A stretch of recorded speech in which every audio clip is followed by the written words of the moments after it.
Hello, everyone. It's Michael Jaco with Unleashing Intuition Secrets, joined once again by Lion Zagami. So it's got the lion, the lion of God. So you're definitely the lion of God. So bringing out the truth with the the amazing series, Confessions of Illuminati, 12-book series, and now we've ventured into new territory. So the new territory, number one bestseller again, The Rise and Fall of a Frankish Monster, exposing Jeffrey Epstein and the most powerful Jewish sect in the world.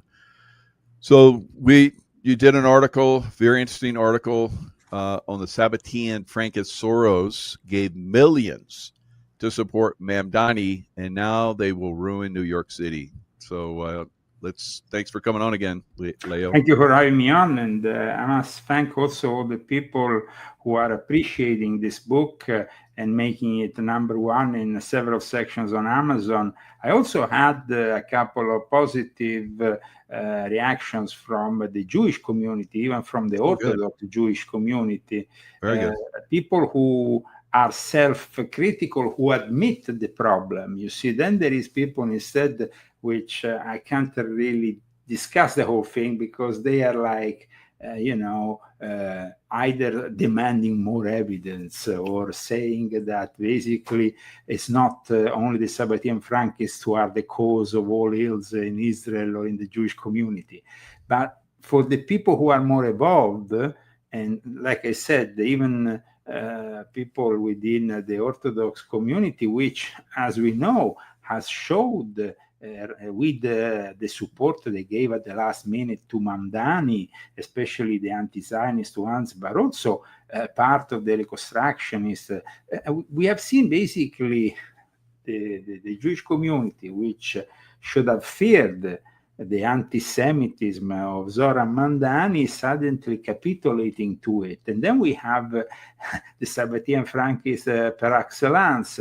I'm talking about Alex Soros and his father George Soros, still in the game from behind the scenes, who have they have given millions, like you said. And I published an article you can find on leozagami.com where I described where all this money went in the last 9 years to eventually materialize a candidate like Zoran Mamdani, who is, of course, promoting what we can describe as Islamo-socialism. And Islamo-socialism has a very long story. And as you know, you said yourself, I have just completed a series of books, Illuminati Confessions, which have been published in the English language since for 10 years now. And number 10 of these confessions is dedicated to Islamic Freemasonry and the secret societies behind the eternal conflict in the Middle East. And also the links with the Sabbatean Frankist reality, with other Jewish realities, but also with the secret societies which are behind everything that we see on a daily basis happening in the Middle East. And so, and also in North Africa, in all the Muslim world, which is, as you know, very divided. Zoran Mamdani comes from the 12er Shia, which I've talked about in volume 10, and I've talked also about the connection that Iranian Shia have with socialism, with communism, because it was there that eventually they manifested the republic in the name of a revolution, which mixed those leftist tendencies that we saw in the universities, even in Europe or in America in the 1960s, those leftist tendencies that took over the whole academical community since then, whose ultimate product is Zoran Mamdani.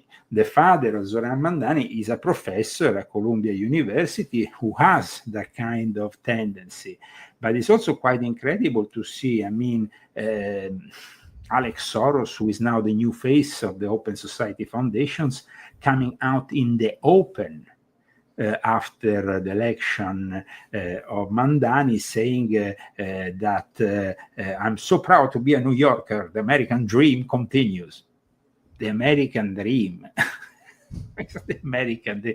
This is uncharted territory here, because, as you know, I'm of course born in Italy. I have a lot of relatives who came to America, especially New York, 100 years ago, to because of the poverty that there was in Italy, especially in the early 1920s, or just after the First World War.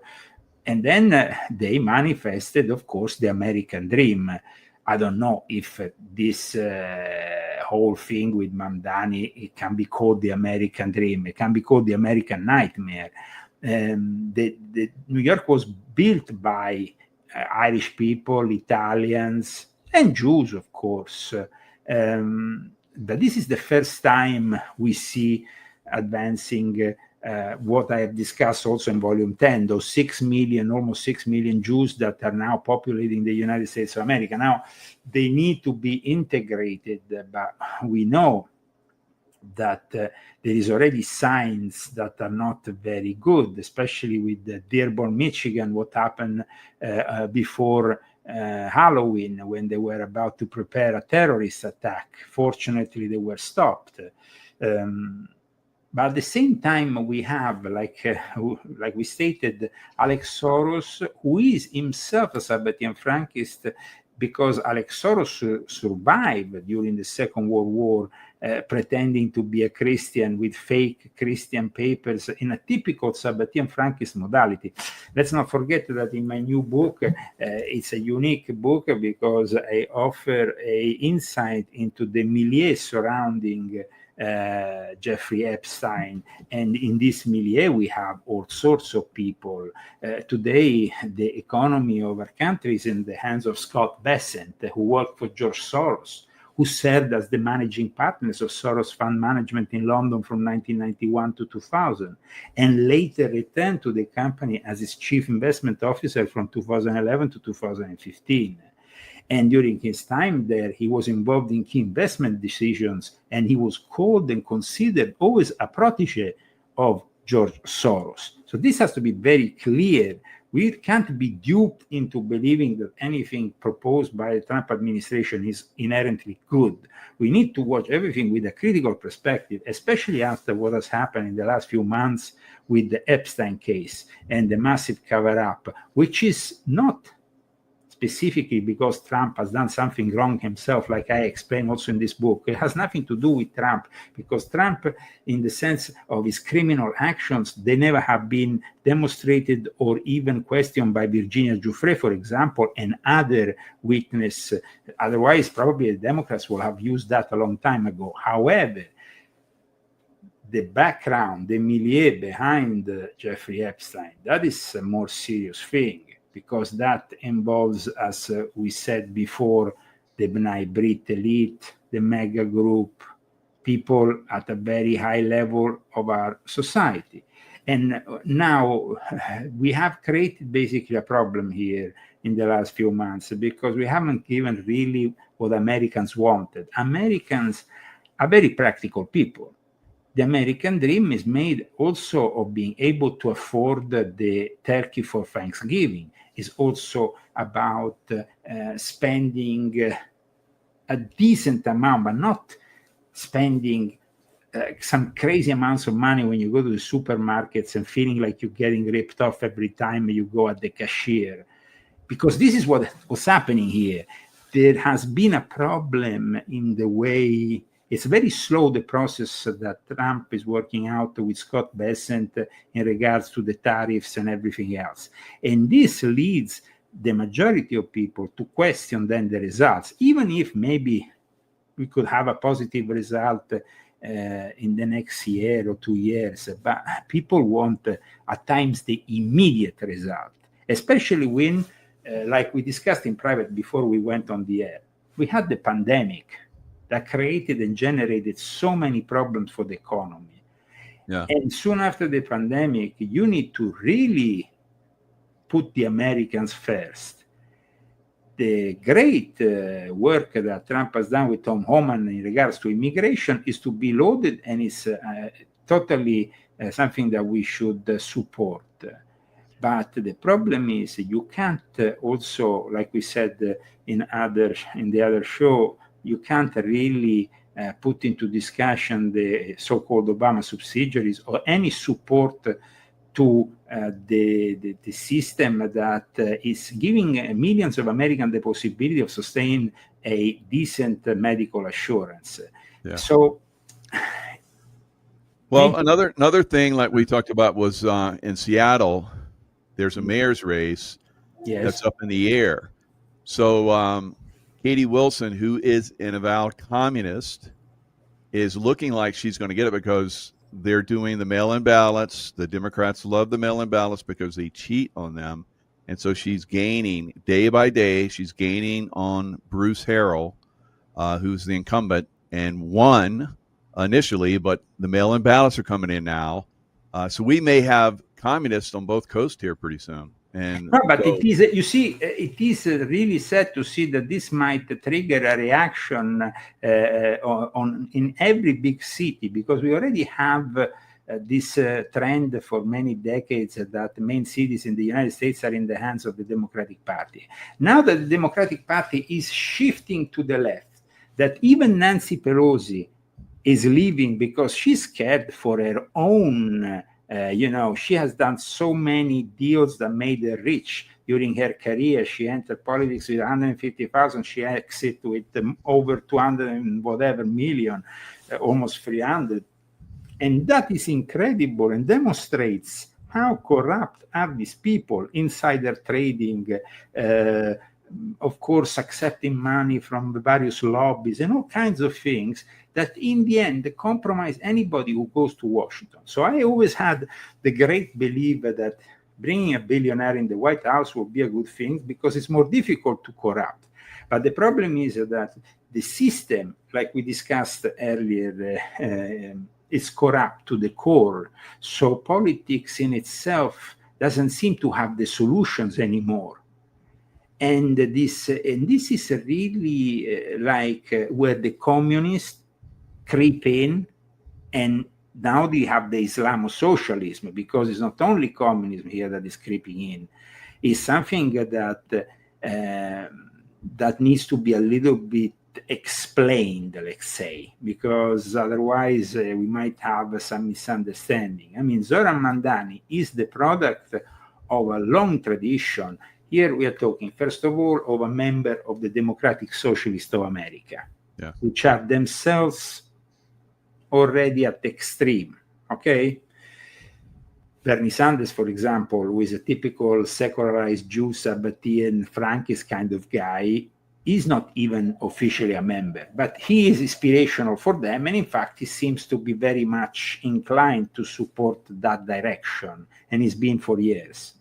But why is this direction working out for them, and why they might win the midterm elections? Simply because they are saying, how much money do you have in your pocket? How much are you paying for your rent? Are you able to afford a new car? No. So that's it.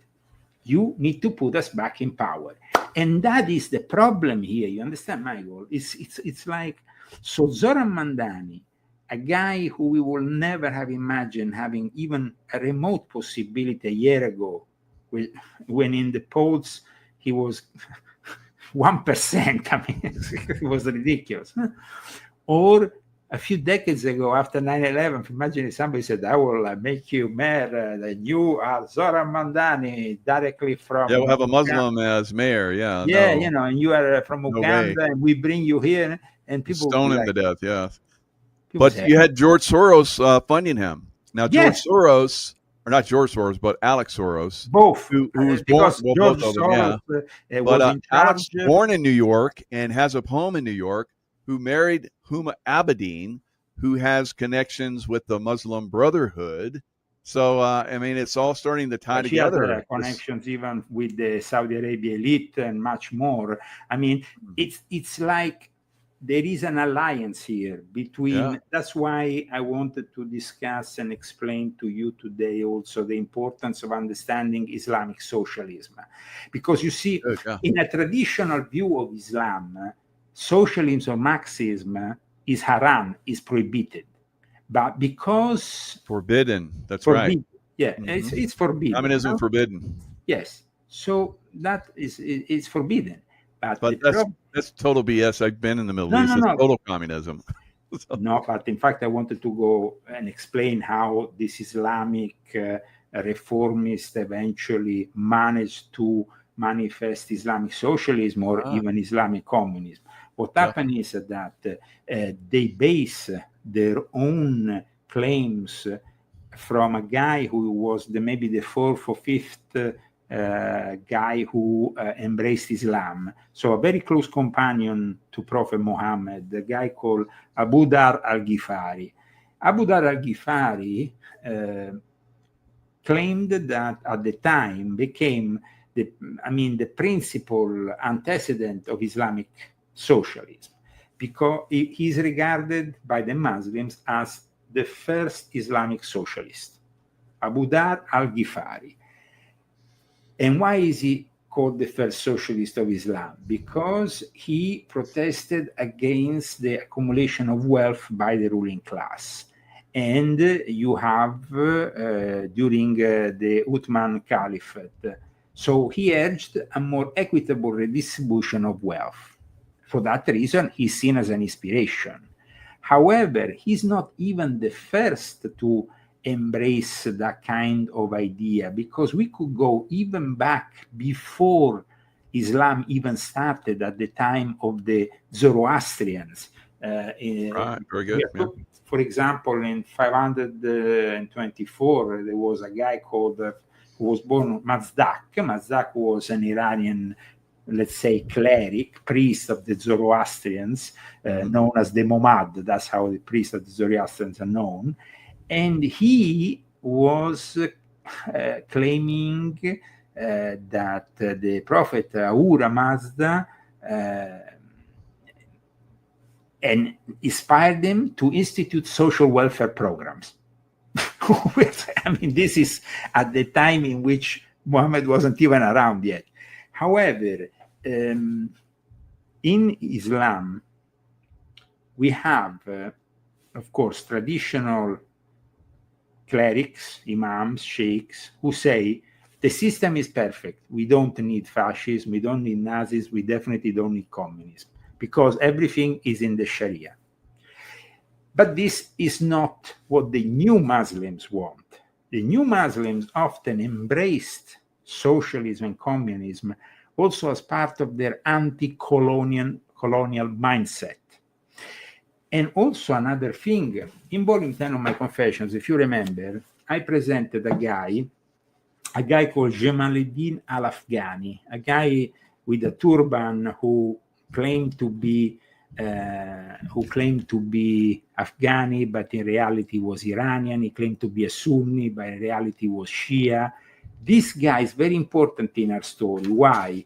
Because Jamaluddin al-Afghani, who was a Freemason for the Italians and for the English, then created his own Masonic Grand Lodge in Egypt before being kicked out, and also was behind the murder of one of the rulers of Persia, this guy here. This guy here is very important because he is regarded as the father of modernism in Islam, but is also the inspiration for the Salafist, which is basically the fundamentalist, as you know. And at the same time, he's the guy who has inspired the Muslim Brotherhood. He's the actual guy who inspired the beginning of the Muslim Brotherhood. So the Muslim Brotherhood in Egypt becomes then entrenched of these ideas, leftist ideas, Marxist ideas mixed with Islam. And that is, of course, in the Sunni world. In the Shia world, things are even more extreme and even more quick in manifesting. Let's say that between the 1920s and the 1930s, in Iran, we start having the first groups that, we had basically a movement known as the movement of God-worshipping socialists. God-worshipping socialists. Only in Iran they could come up with such bullshit. But in any case, What happened is that at the Tehran University, especially the Faculty of Engineering, has always been the place where they started to oppose the Shah. You know that at one point the CIA and the English intelligence participated and supported the Shah, the Pahlavi dynasty with the coup d'etat in the early 50s. That I also discuss in volume 10, because that coup d'etat was also involving the support of this mysterious Cairo Lodge. In any case, at that point, instead of getting rid of the problem became even more, let's say that in the 1950s, they started to really embrace, apart from the fact that they, of course, were inspired by people, even in the Sunni world, like Jamaluddin al-Afghani, because in the end, Jamaluddin al-Afghani was a Muslim Illuminati and he was actually a Shia. But they started to embrace a guy called Ali Sharati. Ali Sharati is a very important guy. I want to show you the image of this guy, because this guy will become, he dies actually in 1977, so not yet when the revolution starts, but without him, we would not have had a revolution in Iran. This is his image, Ali Sharati. And Ali Sharati has an incredible story, because when he was actually starting to foment the students and stuff, the Iranian secret police, of course, made him a visit, and he was kicked ass. But then what he did, he went to Paris, just like Khomeini. And in Paris, he actually achieved something important, because he was obtaining I think a PhD there. I mean, he was he took a degree from one of the most prestigious universities in Paris. He was a man, definitely a man of culture. But what happens is that he was the guy who then will inspire, he's called the most influential Iranian intellectual of the 20th century, or at least one of the most influential. I'm talking about him, Michael, because you have to understand the socio-cultural, religious background of Zoran Mandani. And the father of Zoran Mandani was very much inspired by Ali Shariati. And so these figures need to be understood in order to understand what is coming to America. Because you see, when the leftists supported what eventually manifested with the Shia clerics and Khomeini, I don't think they had an idea of what they were about to unleash. Because once the revolution in Iran exploded, the Shah had to leave the country and everything else. I talk very much in detail about it, as you know, in volume 10. Mm-hmm. At that point, these fundamentalists, who I don't think really appreciated the whole Karl Marx leftist ideology more than the Sharia, they actually started institute, then the Pasdaran, the whole show became very much fundamentalist. So yes, they took elements of that leftist ideology of Ali Shariati, but then after is a little bit like, I present myself as a socialist like Mandani, but then after I bring you the jihad, I bring you the rule of the Sharia, I bring you everything. So it's the two faces here.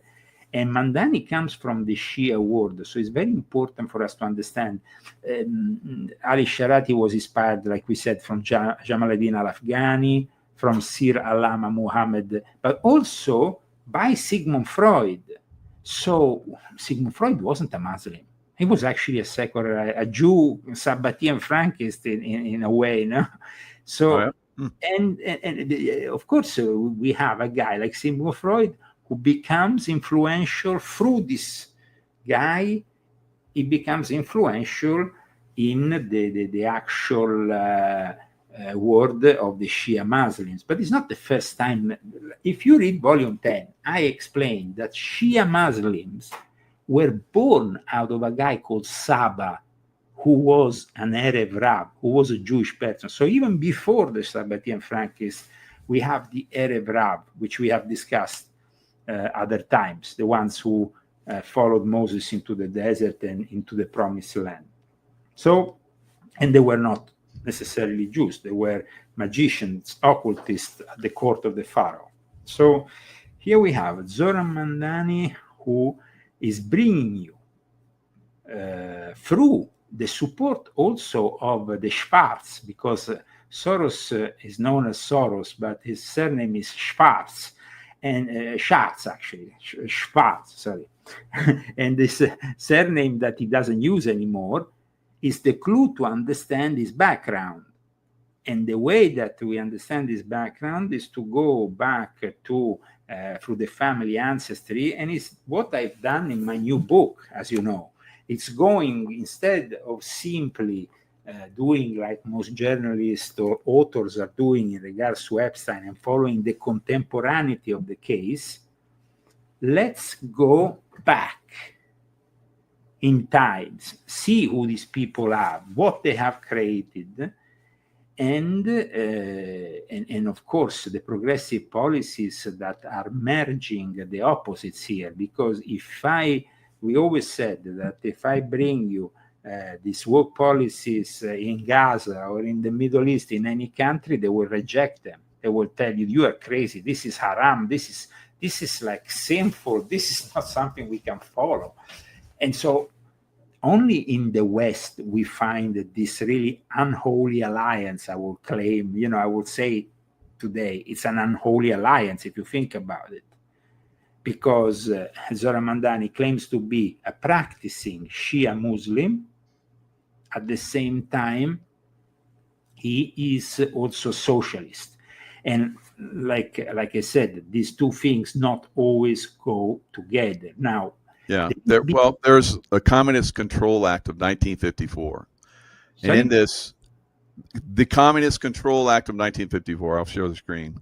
No. But then after, what happened was we had the Ba'ath Party in Iraq, in Syria.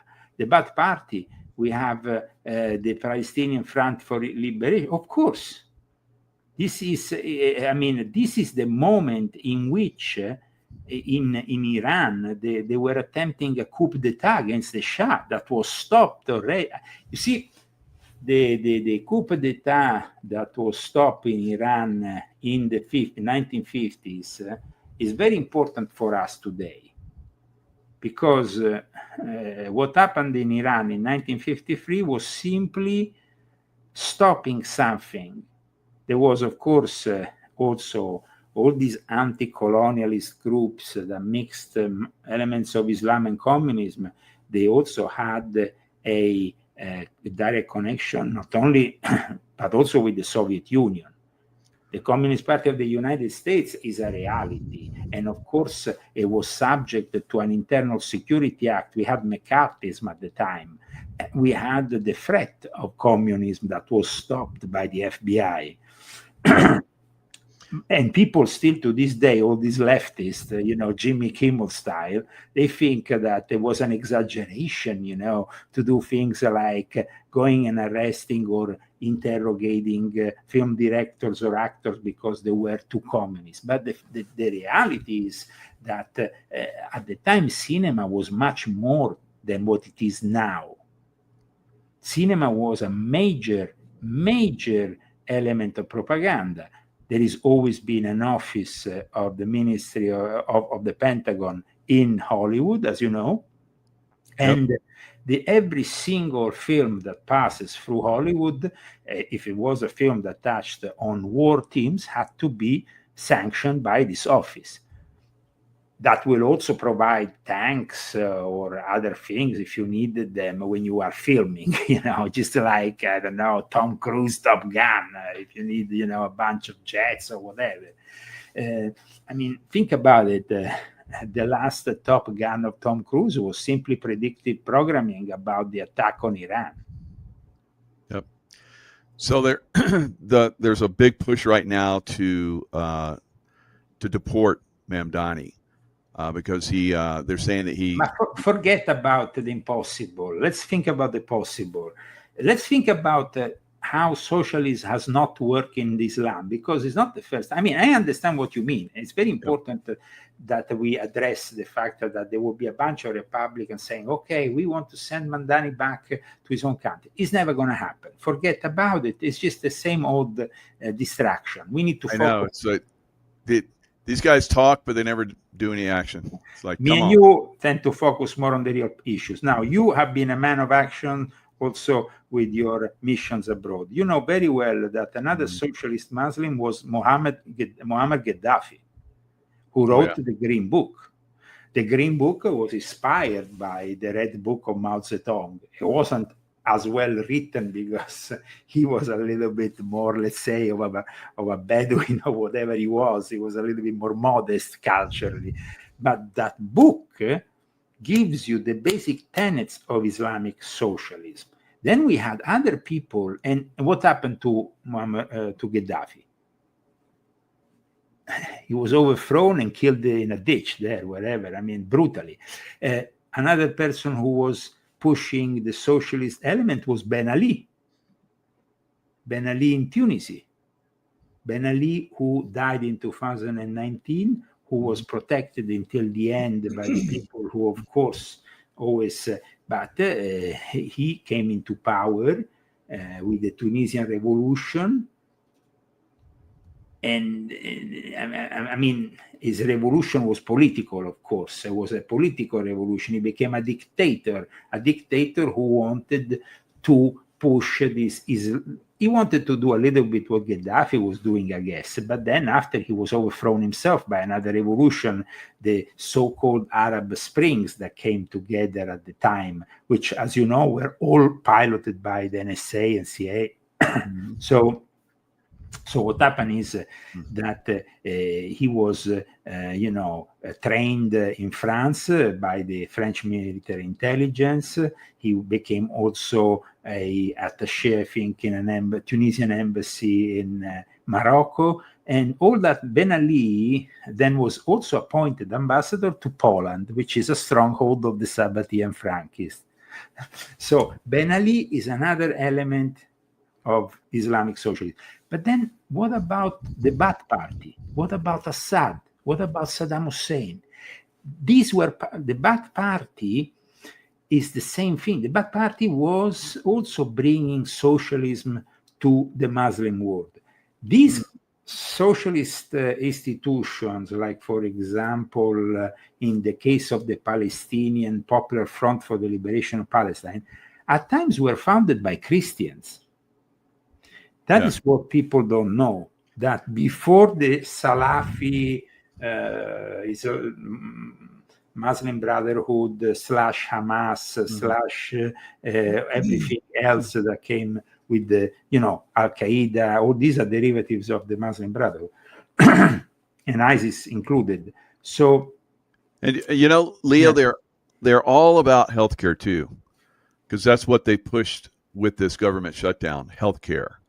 And being all around the Middle East, it was all about healthcare, always about healthcare. Of course, the Muslim Brotherhood, took over Egypt for about a year or so, and Hillary Clinton, Obama, and Huma Abedin were all involved in that. Right, Obama even delivered the speech. That riot in Benghazi, and the ambassador was killed. They said it was a riot. No, it was basically some really bad hombres that came in there and took him out. So, of course. And of course, Hillary is like, we came, Vini Vidi Vici, we came, we saw, we killed him. So, and that was all. Wow. A lot of rubbish. The best country in the Middle East at the time. They took it down. Because you have to understand that in the end, I was, I witnessed many Italians who suffered injustice by Gaddafi because in the early 70s and stuff. I mean, the Libyans, Libya was a colony of Italy. And at one point, they were all kicked out of the country. Their properties were confiscated. And it was a massive injustice. At the same time, though, he kind of mixed these elements of socialism and Islam in a way that he could put together all these tribes who are fiercely fighting against each other to this day in Libya, but also in Iraq. Iraq is almost like the Ba'ath Party, or what happened with Gaddafi, which wasn't the Ba'ath Party, but was a similar kind of attempt to unify what is impossible to unify with the religion, with an element, a political element. Assad, for example, Assad stabilized the Assad family, the father and him, they stabilized Syria for many decades. And Syria is not only Islamic people of one kind. You have the Alevi, you have the Christians, you have now a bunch of minorities which are getting killed by the new face of Syria, which is a former ISIS or Al-Qaeda leader. Right. So wow, who is coming to the White House? I mean, things that really... it's crazy. I know, right? But you know, the Libyan-born Roman emperor Severus. When I was in Libya, the Roman ruins there are unbelievable. They're the best in the world. They were completely covered up by sand. They built new ports and everything, and then of course Rome fell and it got sanded over. And they were Gaddafi was. Well, I mean, it was cleaned them up and was getting ready to bring in the world to look at it. I got to see it. I was like, wow. No, because you see, there was for many, the Phoenicians were based there. I mean, the ancient populations that predate Islam were waging war against the Romans, and we know that the wars were very intense. So in the end, when the Romans vindicated themselves, they actually put salt on those cities aside from burning them, so nothing could grow any longer there. They were like completely covered with salt. So once they defeated Hannibal, it was all over. So so that was the moment, I mean, the history of probably the world will have changed if Hannibal and the Carthaginian army will have actually arrived in Rome with their elephants, and the whole show will have probably triggered a massive change in the way the Western world will have developed. Well, Hannibal almost he marched all the way to the gates of Rome and then backed off, and then it went downhill from there. He probably could have taken Rome, but for whatever reason, he backed down. So I mean, something happened. Yeah. We know that the characteristics of Rome at times are not only the characteristic of the military, but also we know that Rome, for example, wasn't the real name of the city. The real name of the city was kept between a closed bunch of high priests who never revealed it because it was linked to the god protector of Rome, Mars. So it was Amor, the rose of Mars. And this couldn't be revealed. And in reality, because they thought that the moment you know the real name of a city, you can then work with the god who protects that city to get that city to come into the Roman Empire fold. So there was a very complex game that the Illuminati of the time were playing, and they were very much believing in this kind of things. We know that the Carthaginians definitely had their forces very much, I mean, and then after the Punic War, after everything that happened, let's not forget that the whole of North Africa became the place where, like I explained in Volume 10, we had the Fatimid, which were Shia Islam, who conquered Egypt, conquered all of North Africa. Yeah. They arrived and conquered basically. But then these Fatimids no longer exist as a branch of Islam, which is quite strange, They gave birth to other branches of the Shia Islam, including the Ashashins that helped the Knights Templar. But at the same time, it was the Sunni with Saladin who conquered and arrived. And at that point, the Pope was like, we need to intervene here. And the Crusades kicked off at a major level because of the Sunni, not because of the Shia. The Shia Islamic forces, the Fatimid in particular, they always kind of found a way to deal with Rome. But the Sunni were more... So in any case, we have today in London Sadiq Khan. Sadiq Khan is the mayor that a lot of people say, has ruined in a way what used to be one of the financial capitals of the world. London still, to some extent, tries to be. Will that happen also in New York with Zohran Mamdani? I think that we have to be more worried about Zohran Mamdani because Zohran Mamdani is an extremist compared to Sadiq Khan. Sadiq Khan is a Labour Party member of the most traditional kind. He's not a big Marxist or Islamo socialist. Instead, with Mamdani, it's an Islamic socialist who is telling you we're gonna have the supermarkets with the fixed price, and we're not gonna no longer make you pay the VAT. I mean, he's promising a lot of things. So what is gonna happen is basically this, Michael. There is two possibilities here: that the guy succeeds, and then they take the White House with whomever is their candidate at the next election. And that would be a tragedy for America. And we can say bye-bye to all our freedoms, because this is going to become like the Soviet Union. Or at least an embellished copy of it, I hope. I don't know. But it's just like, it's no longer going to be America as we know it. Because the majority of these young people who go into these universities, who, like I explained in volume 12 of my Confessions, are directed by the Jesuits who are leftist, they actually support Mamdani. And those are the people who have voted for Mamdani in massive numbers, because they don't see the Conservative Party doing what they promised. The problem here, Michael, we have to be sincere with our audience. If you promise something, you have to deliver. If you don't deliver, you're not going to be reelected. And it doesn't matter if your name is on the ballots like Trump claims. It is a massive problem at the moment for the Republican Party, not having delivered on a number of issues, including the Epstein case, which was important and is still deemed important. For a lot of people, the Epstein case has been that moment of reckoning. So I'm just looking at the news that the U.S. Senate just voted to end the government shutdown. And it looks like stock futures are up. Crypto is going to be up. Everything's going to be up tomorrow. And it's going to look like everything's changed, because it's almost like the Democrats, forced this shutdown so they could maybe get these people elected in Seattle and here in New York. I think that we're still at the beginning of this whole conquering each city and placing people of an extreme leftist creed.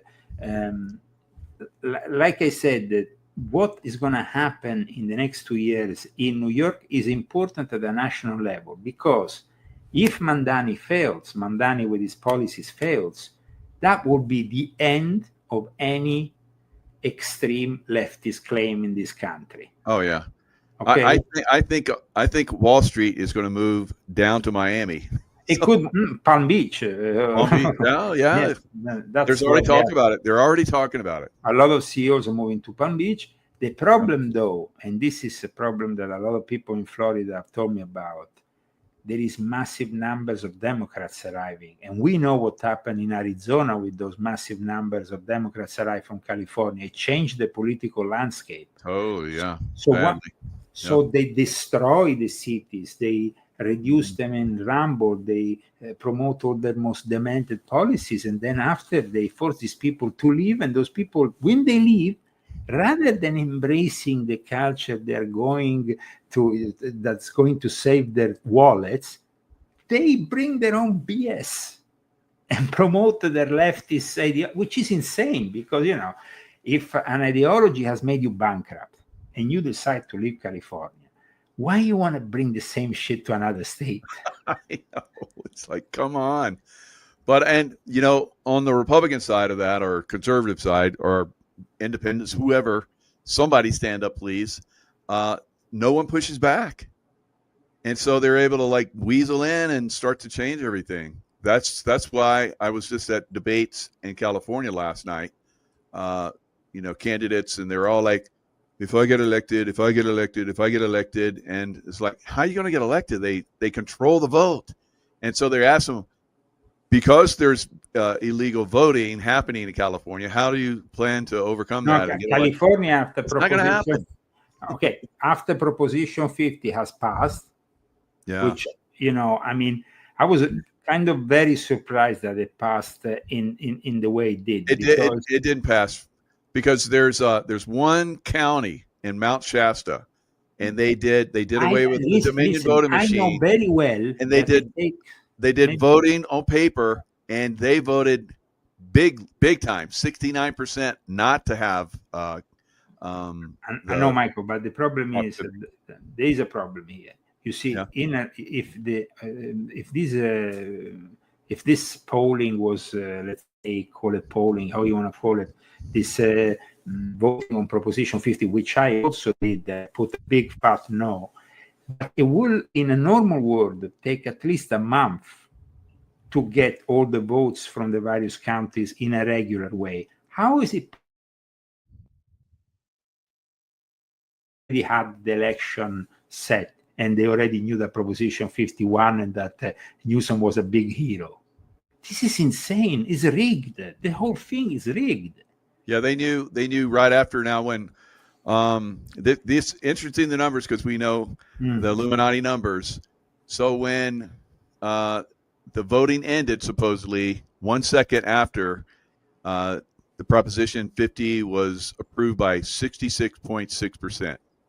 Yeah. Eventually, they changed it to like 63 or something, but initially it was 66.6%. Same thing with Gavin Newsom. When Gavin Newsom, looks like his vote, like when they came in and tried to kick him out, he won the vote by 66.6.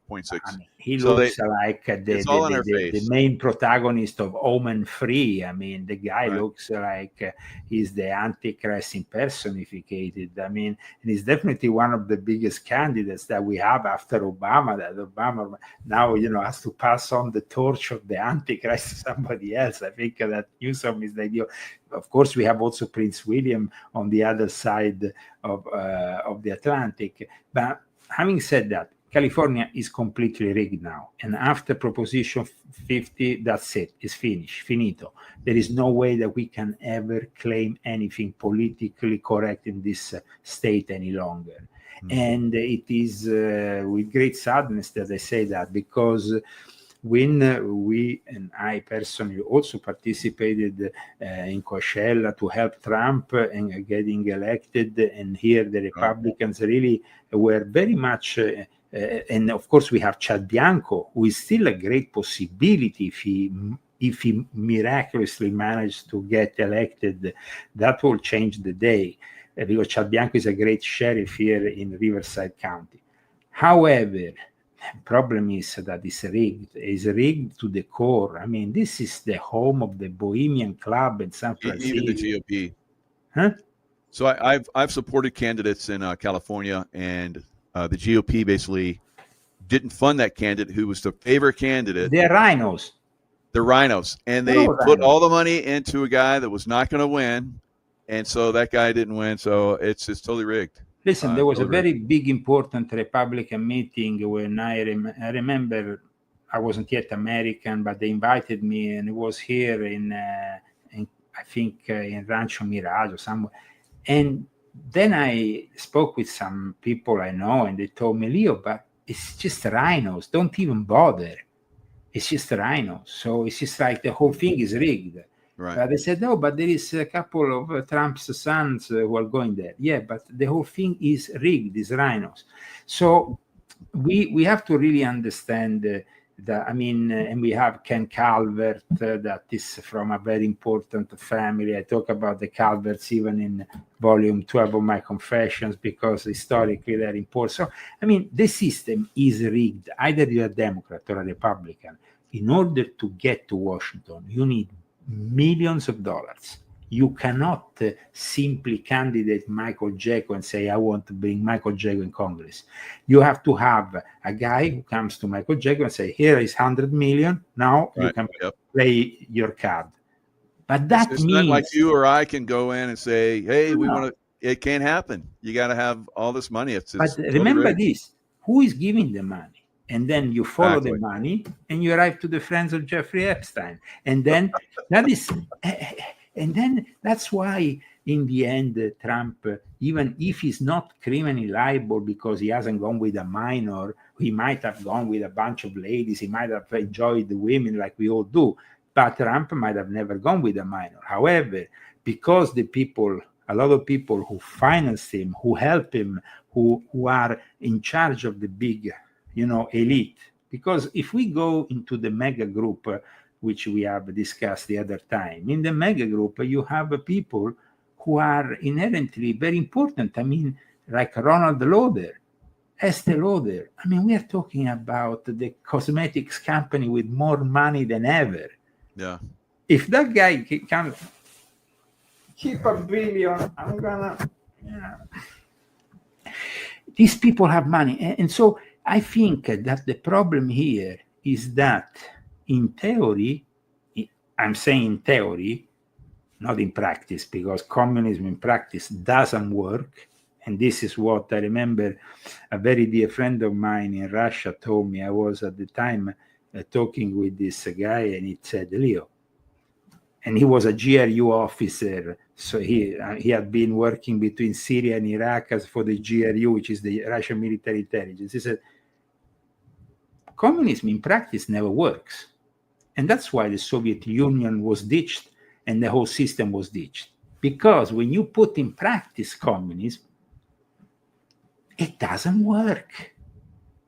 If you give the same salary to the doctor and the guy who is digging the thing, and what incentive does the doctor have? What incentive? So, I mean, communism, I'm talking communism the Soviet way, not the way that they're doing now in China, which is a different way, It's actually an hybrid form of communism because they are taking a lot of characteristics of capitalism and integrating them in the system. Of course, a very controlled form of capitalism, meaning that all the main companies are all under the control of the state. But in the Soviet Union, it was about real communism. And real communism doesn't encourage the human being to make progress. Because what kind of progress you want to make when you are not, when everybody's getting the same money, even the guy who has not, who doesn't work as much as you, who doesn't think as much as you, who has done many less studies than you. So the problem when it comes down to the Islamic world, when, for example, we had with the Palestinians, if you remember, we had the creation of the Marxist-Leninist Popular Front for the Liberation of Palestine. And when that was created, soon after you started to have airplane hijackings, terrorism of all kind, and basically all this was the very basis of and then when these people retired, and it was this Marxist-Leninist passed the torch to people like Hamas. So it's like you said, the elements of socialism and communism are very much present in the Islamic world because they represented for the Islamic world a reactionary ideology against colonialism. That's at least what they made them believe. Yeah. So we have Mamdani is asking for money after winning the New York City. So he's telling everybody he's going to give them all this money. They're going to have free everything. And now he's asking people right after the race for money to make his transition to the mayor office, which is funded by the public. So you got that, and you got he went to Puerto Rico on a luxury trip to hang out with all the people that are the manipulators, like you talked about, the people with the big money. So he goes to Puerto Rico, luxury trip, rubbing elbows with all the big wigs in the Democrat Party. Absolutely. But it's not only, you see, the problem here is, unfortunately, that these big money interests, like the ones that supported Jeffrey Epstein, like Lex Wexner lot, the whole mega group, or the people that really helped their rise. And then, of course, also when there was the fall, they simply stepped back and said, okay, we have nothing to do with him. But those people, they don't care about Democrat or Republican. Anybody who is, they have controlled every single president of both parties forever, since the very foundation, since the moment in which we have Truman on the phone with Ben Gurion. I mean, it's just like we are linked to this politics that nowadays are very much criticized. AIPAC, the fact that there is this extreme influence of Israel in the American politics. But it's not a question of Israel, it's a question of money. These are people with companies, these are people with cash. And unfortunately, cash rules. It seems like we don't have a real democracy here. And we will probably never have it until we find a way to create maybe a crowdfunding of a politician, a real crowdfunding. Right. Because the crowdfunding politician could really be the man of the people. But if the crowdfunding becomes Mandani saying, I need some money because now I need more money, because the guy has never worked a day in his life and he doesn't have any cash, of course, aside from whatever he's going to get. But of course, he's going to get the money from Soros. He's going to get the money of many other people. Don't think that Mandani, even for a second, is going to run out of money. The problem is finding the money for what he wants to propose to the people of New York, what he's actually claiming he will do for the people of New York.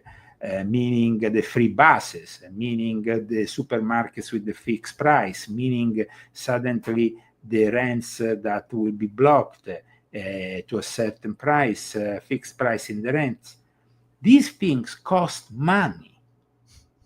Yeah. And every time the socialists / communists take power, they leave debt, an immense amount of debt, because yes, they, of course, everything is proposed, When the Soviet Union ended up, they were literally bankrupt to the core. Right. I went there in the middle of the 90s. I went there. I was there for over a month the first time I went there. And it was simply like, apart from people were shooting themselves in the street like it was the Wild West. The people from the KGB suddenly became mafiosi. The people, you went to the supermarkets, they would sell you a Perrier bottle of water for $20 or something from the West for prices that were like, of course, not affordable for any normal Russian people. I remember Levi's jeans, they were like being shipped over there and they were paying like crazy amounts of money for them. But there were people who were, I remember because I was a record producer at the time, there were people who were importing clandestinely through Finland records into Russia, and they would put them in the back of a Ferrari. And then there were all these records, and then they would sell them in Russia. I mean, just to give you an idea, but this Wild West was the period in which Vladimir Putin made his name in St. Petersburg. And so in St. Petersburg, he really started to manifest his political characteristics, because before that, he was obviously simply an intelligence officer in charge, of course, of the KGB in Eastern Germany, which was one of the most important posts for the KGB. But I tell you, the fact that socialists create disasters, well, that was the biggest disaster ever. There were lines for potatoes, lines for anything. Yeah. People, this is what happens with socialism and communism. So I want to stress this because a lot of young people who are now giving their support to Mandani and probably to the other candidates you show me from Seattle and many other candidates that are going to emerge from the Democratic Party who are now tending to become more and more entrenched with extreme leftist ideology, they have never lived the Cold War. They don't know what the Cold War was, and they don't even know how the Cold War ended. But you, Michael, were there. You remember how it was at the end of the Cold War. I do, yeah. Yeah, I remember the lines like you're talking about. And America started shipping wheat to Russia so they wouldn't starve. So, I mean, we're talking about starvation. So I don't think that Mandani is going to manage to have success. But the future of the Democratic Party and the future of the White House depends, unfortunately, on the Mandani experiment. That's how it is. Because if the Mandani experiment fails, then, of course, all the people who back him, from Alexandria Ocasio-Cortez to Bernie Sanders we haven't really had so much endorsement from Governor Newsom. Newsom is like this kind of guy who still is staying into the center left. He doesn't want to move to the extreme left yet. But he's such a political opportunist that soon, we're going to see Newsom and his hairstyle suddenly merging with some more Marxist kind of. However, the whole thing is, remember, we are going towards the biggest revolution ever, which is the technological revolution of the AI and robotics. So this kind of ideology that gives you, the social welfare, that gives you the money where you need it when you don't have a job, might become more and more successful. How many jobs have people lost in the last few months because of the AI and robotics? And this is only the beginning. So the problem here is that the Republicans or anybody who wants to offer an alternative needs to think about that as the priority over everything else. Please show me what you were showing a moment ago, Michael. Yes. Person is yes. A lot of people losing faith. Inflation high. Seniors struggling buying groceries. Gas prices have not gone down. What's happening? I'm hanging on, but I see many struggling. So, like you were mentioning before, that's how the communists get in, because there's high inflation. It's hard for people to survive and make ends meet. But this basically was when Trump left office. Everything was booming. And then over the last 4 years, the communists pretty much under the Biden administration. Yeah, but then Trump didn't give. Yeah, but Michael, Trump should have made policies different that will immediately impact the people, especially after the crisis we had with Biden and with the pandemic. Yeah, he has not done that because maybe he wanted to overachieve through the tariffs, something that is very difficult to achieve. I don't know. It's like a situation that eventually brings, unfortunately, a whole party into disrepute, because nobody's going to vote for the Republicans if there is. Yeah, we're really looking like we're going to probably have another stock market boom and bust, just like we did but in 2000. Who earns the money in the stock market today? You and me? No. So the manipulators, they're gonna do it. They're gonna make more money. So we go back to Soros. We go back to the people, the great manipulators, and they will be making more and more and more money. And the poor. So do you think that Trump should start arresting them? In an ideal world, but in a practical, real world, the swamp is still very much in charge, and any attempt to drain it has not really worked out. It's almost like, because once you are in that office, you find yourself with the gun on your head and the military industrial complex on one side, pharmaceutical industry on the other, all these people wanting a piece of the cake and telling you, we have, we are the stakeholders here, not you. You are a temporary presence in the White House. We own it. So it's almost like the White House is a place where people go in and out for rent, and then after you have but you have a landlord, and the landlord is like, no, I'm sorry. Okay. We're in a tough position because unless things turn around, then they're going to get worse. And Trump administration, or whoever's going to take over after, well, there won't be anybody taking over after Trump leaves, because the Democrats will come back in, and then we'll be completely, like you talked about, a communist country again. But it's not only it's not a question of communism only, because we have this Islamic element that merges with communism. We saw that Islam is very versatile. During the Second World War, it merged with National Socialism. It actually, you saw the Grand Mufti of Jerusalem together with Adolf Hitler. And so that was like, then you have, of course, the elements of communism, Islamo-communism or Islamo-socialism that we discussed up until now. So Islam, for certain people, is very much actually easier to merge with such ideologies than Christianity.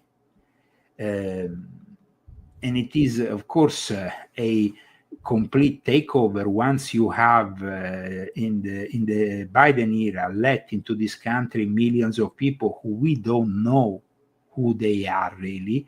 And yes, it's true that Tom Homan is kicking some of them out, but how many millions are still here? And how many millions of those people are Muslim? And those people, in any case, are already implementing Sharia law in their own cities around the United States of America. Here in California, we have 500,000 Muslims. There is 300,000 in Texas. There is also a large number in Michigan, in New York. So things have really, it's like in the aftermath of 9/11, we talked about jihad, about, the treatment, the fact that we had oppressive Sharia laws and all that.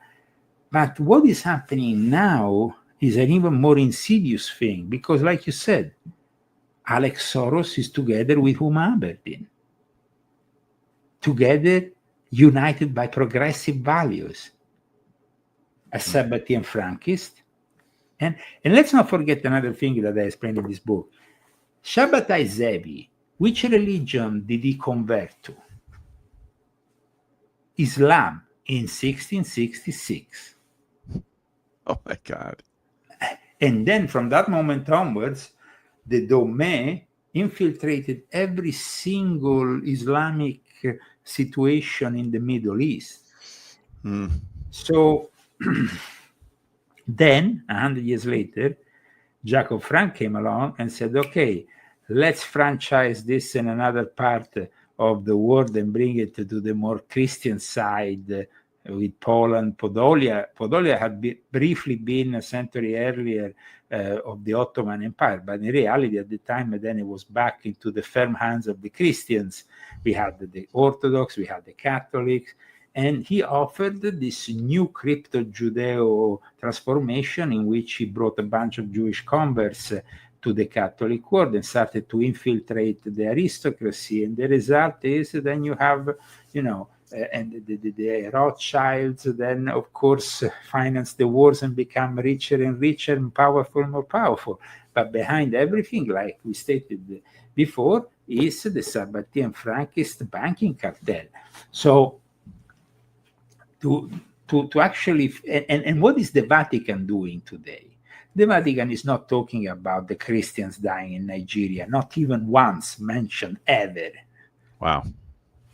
But if you kill a Muslim, be sure that Pope Leo XIV is going to come out of there on St. Peter's Square and say, this is an injustice and they are brothers. And yeah, but the Christians.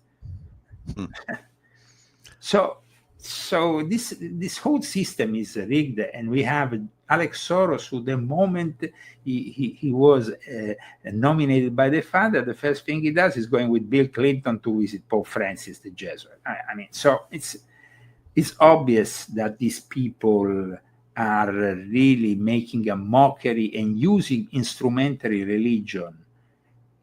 One thing that I learned from studying the modernist of Islam, like Jamaluddin al-Afghani, is that Jamaluddin al-Afghani knew exactly the limits of Islam, but he used this religion. He didn't believe in it. Yeah. So, I mean, what we're seeing, I've seen this before in the past. When the billionaires get behind something, it's coming. And so I remember talking to people, and they were telling me, Mike, they're backing transgenderism, and all the billionaires, the Apple Club, the corporations and everything. I knew people in those that would go to these events. So they're like, yeah, they're backing transgenderism. Before it was homosexuality, now it's transgenderism. And so we've seen transgenderism come out, over the last several years. So with Soros marrying Huma Abedin, we're seeing, and with Mamdani, we're seeing they're backing the Muslims. The billionaires are backing the Muslims. So the Muslims are going to come in. The Muslims that are now very much inclined into merging the elements of communism. So it's like Islam is more vulnerable to the manipulation of modern communism than is Christianity, because Islam shares certain doctrines with communism that tend to call for a regimented collectivized society. Doctrines, let's say, that call for the purging of those who fail to conform. Islam also shares the utopian communistic ideal demand for world conquest and world order, and who is behind the world order at the moment, if not the communist China? These principles form the bedrock, let's say, of the situation that has brought Mamdani and provided the raison d'etre of communism. But Islam is more nuanced and complex.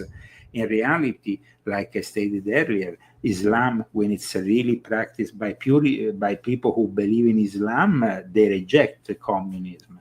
So while there should be no backing away from a vigorous critique of the dark side of Islam and Islamic doctrines, there nevertheless, I think, remains an Islamic social order that maintains the rudiments of divinely inspired law, but Muslims are in this moment are also pushed by the Sabbatean Frankists that are like present, for example, in the Hasidic community. I wrote an article, as you know, and I cited the fact that one of the last endorsement to Mamdani was given by the Hasidic community and by those in the Hasidic community that have this sect that is called I think they have a name, the Satmar. The Satmar are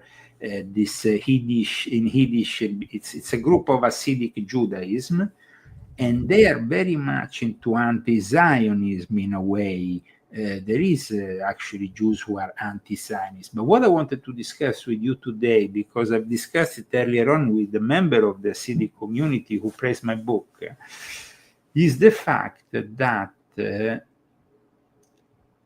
lot of people were duped into believing the tenets of religious Zionism. As I explain in this book, Zionism is a geopolitical and political scheme, not really a religious one, though it was always aligned with political, it aligned with religious goals, maybe the Puritans, and then, of course, they fomented the father of Sabbatai Zevi, and Sabbatai Zevi manifested as the Messiah. Then this became the basis for Zionism that manifested later on also thanks to the Anglican Church and Freemasonry in England and British Israelism. But the thing is that we have to understand that Mandani was embraced by these Hasidic Jews who the normal folk doesn't know that these guys are a sect that is divided by the other Hasidic Jews. But the Hasidic Jews in general were born out of a rabbi who died because of Shabbatai Zevi. Shabbatai Zevi and the heresy of the Sabbatian Frankists created an adverse reaction that then created that movement, which now we call Hasidism.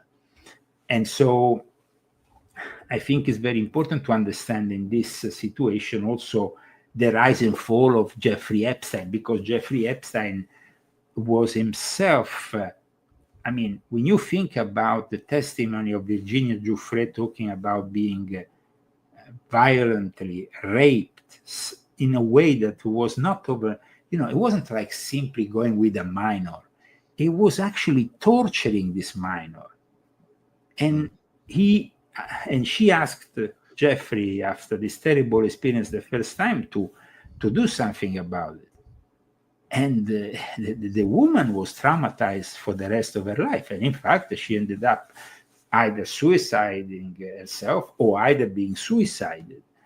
But in any case, Virginia Giuffre was a victim, and the victims are many. So when you're saying, it's a democratic hoax, that is the beginning for me of a major disappointment with Trump. Because I really spent many years of my life endorsing Trump. But you can't say that this is a democratic hoax. There is victims there. There is victims of these rich, can we say it, rich fuckers in the elite who always go untouched at the end of the day because nobody has been sentenced aside from Ghislaine Maxwell, who is now in a privileged jail position, and then you have Jean-Luc Brunel, who's been suicided, and of course Jeffrey Epstein. But I mean, how many people went to Little St. James? How many powerful people should be arrested, should be investigated? It's not a democratic hoax. This is a scandal that we need to persevere in analyzing. So we understand, though, that when the Sabbatian Frankists are so powerful that they control the big pharma, they control parts of the military industrial complex through the banking system. It's like you want to end up like JFK. I mean, JFK made that last speech, which really says it all before he was whacked. Going after the secret societies, yeah. But it's they killed him because he, in their eyes, in their system, he committed treason. He was dealing behind the scenes with the Russian ambassador and the president. He was talking behind CIA lines because they wouldn't have allowed that. So they found out about it. And so then they convicted him of treason, and then they assassinated him. But the problem here is, after so many decades, we at the end all those promises, and we still don't know the truth about who killed JFK. And at the same time, we have very questionable events that surround Charlie Kirk's assassination. We have Charlie Kirk that admitted during the course of the summer that he was having problems with certain Jewish elements. Now, this is not to say that we are anti-Semitic in any way, shape, or form, because that's why I received the praise of people who are from the Jewish community who understand the relevance of this book. But also, I don't want Israel to be eliminated, because Israel is the product nowadays of the suffering of people who have been literally manipulated left, right, and center by the Sabbatian Frankists. And in fact, another problem is with the religious Zionism. Religious Zionism was, in a way, promoted so they could get the religious side, let's say, of the Hasidic community and so on to jump on board. And this happened, and of course, I mean, the main person responsible for this was Abraham Isaac Koch. Abraham Isaac Koch died in 1935, so before Israel was manifested fully, but he was an Orthodox rabbi and the first Ashkenazi chief rabbi of British Mandatory Palestine. He is considered the father of religious Zionism, and the problem is that today, and I spoke with people I know in Israel and also here in the Jewish community here who are very disappointed because in the end they understood that religious Zionism became simply another tool in the box of the great manipulators that didn't care at all about the religious connections. So, like I wrote in this book, Zionism unites the opposites.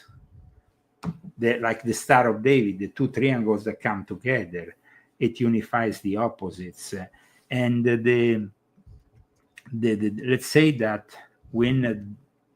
because right in the period of the Balfour Declaration, which happened, of course, in London with that letter to the Rothschild and all that, Abraham Isaac Koch was also in England. Let's not forget that in fact, I explained the great responsibility that England has in the development of Zionism and ultimately in the creation of Israel. And who is that was closer to Jeffrey Epstein and who is now a disgraced prince? Prince Andrew. And Prince Andrew is simply an elite member which you can't question. Yes, you can take away his titles, this and that and all the other, but in the end, I will never believe in a million years that the guy will be called by Congress to answer questions here in the United States. I don't think so. I think so let's talk about this one. We talked about it before the show. So in other shows, you talked about how the Jesuits came in to China and influenced China and so forth. And now we have Chinese influence coming into America on a massive scale. We had Seattle with the Wuhan flu. It started in Seattle. Right now, probably tomorrow, we're going to have a communist that's going to win the mayor seat for Seattle.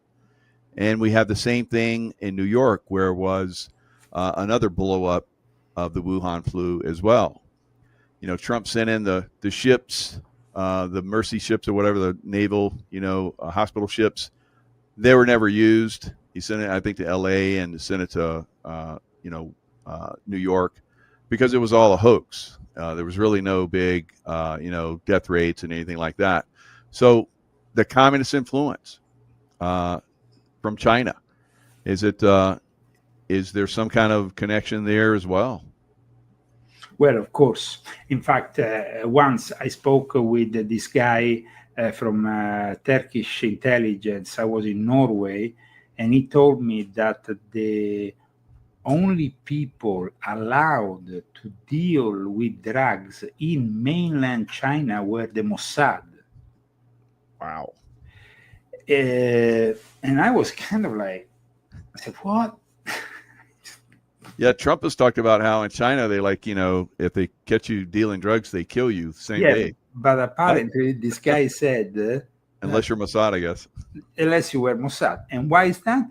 Because apparently there was some, dealings also that went on there. I mean, when you're talking about, very well, black ops within the intelligence, how they are funded with drug money. And so, so the whole thing is kind of goes back to that.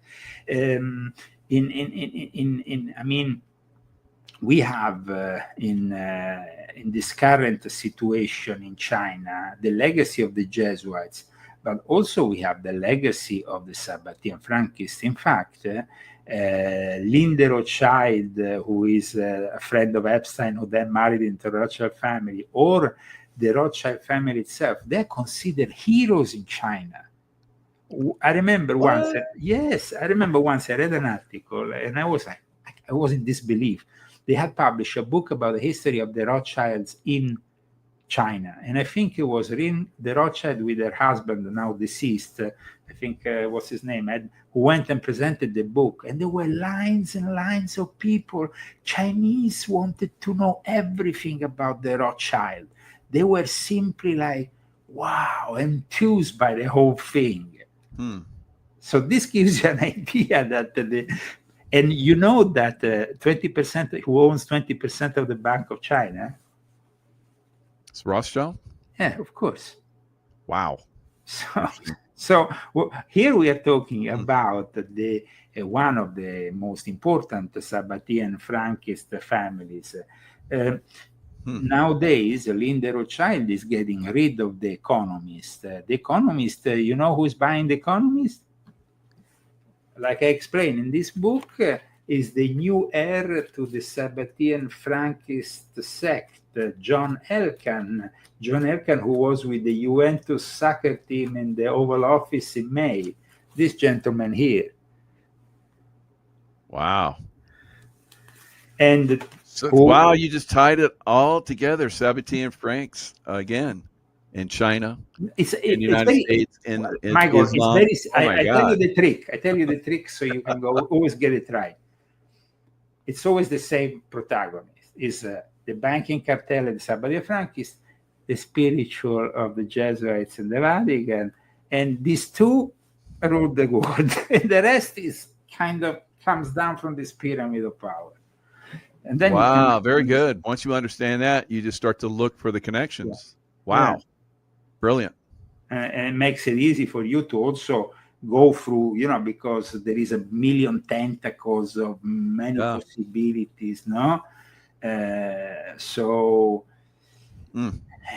think it is very important for people to understand that today, like I explained in the introduction of this book, and I will never say it enough, we are in front of a big dilemma, because the moment in which if we ever reveal the whole truth about Epstein, it's not about the political party, it's about the whole system, like we said, crumbling down.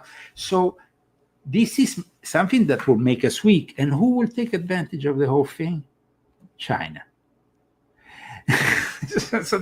Then China, though, who is really ruling China? Who has created Shanghai? And then, and I explained this in volume 12 of my Confessions when I talk about the Jesuits in China. Nancy Pelosi is now retiring with all those millions. Part of those millions come also from having made possible the deal, which is currently still secret, between the Vatican and China. Today, the only Catholic Church in China is the Catholic State Church. This was impossible before, but because of the secret deals that Nancy Pelosi, often working with disgraced Cardinal McCarrick, the pedophile and all that, Nancy Pelosi is a mafiosi of the ultimate level. I mean, think about it, dealing with mafiosi in China to impose the main branch because Catholicism went underground and was opposing the state, even still at the time of Ratzinger. But now there is only one Catholic Church, and they put the image of Jesus and the image of Mao Zedong on the other side. And you have to worship them both. That is catho-communism. And the same thing ultimately might happen with Islam. The fact that Islam doesn't have all the images like in the Catholic tradition makes it even more easy because, there is no images of saints and stuff. But once you have all these new Muslims that embrace, because I saw it myself, and I tell you, Michael, it was over 20 years ago that for the first time I opened the newspaper. I was in Norway, and I read about Islamo communism, about the fact that they were merging these two aspects. And today, Scandinavia is in the hands of the Islamo communists, Islamo socialists. Wow. Yeah. So thank you so much for having me once again here. And I think we have given once again a great analysis for our viewers in this incredible 90 minutes. Absolutely. Thank you, Leo. And the description box has all the links for Leo, so definitely check Absolutely. those out. I think that for today's show, refer to this book, my latest, The Rise and Fall of Frankie's Monster, as well as Volume 10, which is about Islam also. So it's very pertinent to Volume 12 about the Jesuits. But these are the books that, of course, we have cited information from during the course of this show. And thank you for having me on once again, Michael. God bless you. God bless all your wonderful audience. Thanks, Leo. Thanks.